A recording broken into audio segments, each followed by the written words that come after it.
А? Колко е си? Леко с стълба. Юху!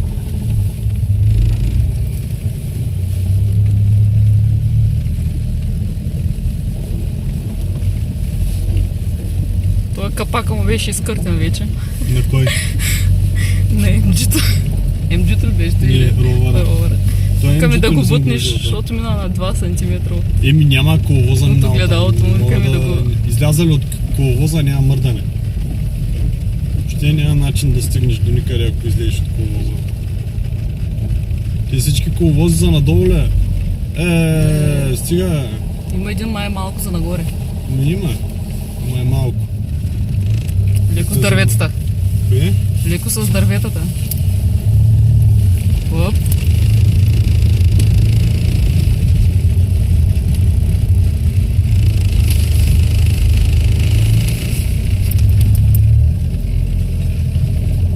Браво!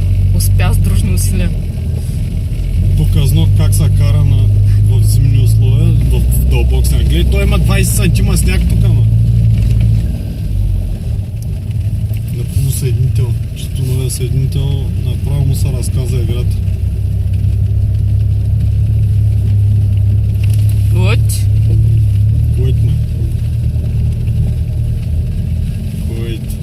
Леко с Мерцедеса, че да го плащаш после. Аз е в те. Сега, тук на зарен ход дали ще мръднем? От. За да обърне. Опа!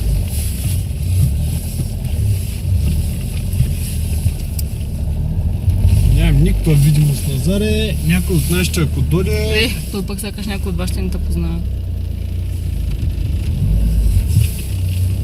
И Ангел как е излязъл от тук, бе? Не изляза, бе. Той рина сняг.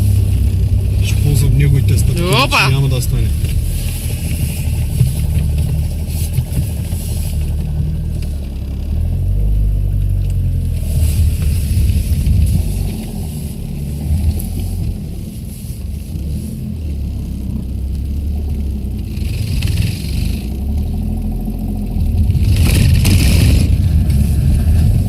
Леко. Ой!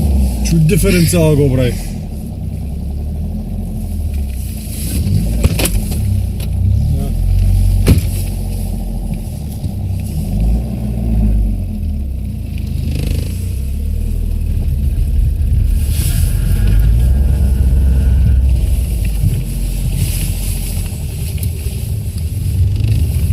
Очаквай, че ще пусна с колата във Варна в този сняг. Забрави! Какво ме снимаш, бе? Кой кара? Да поканим ли момчетата на дръфти кафенце из нашите славни улички? Злата. Гледай сега през пряспата, как ще съм бухнал пряспата юнашки. Трябва сега долу да снимам. Мисля сме.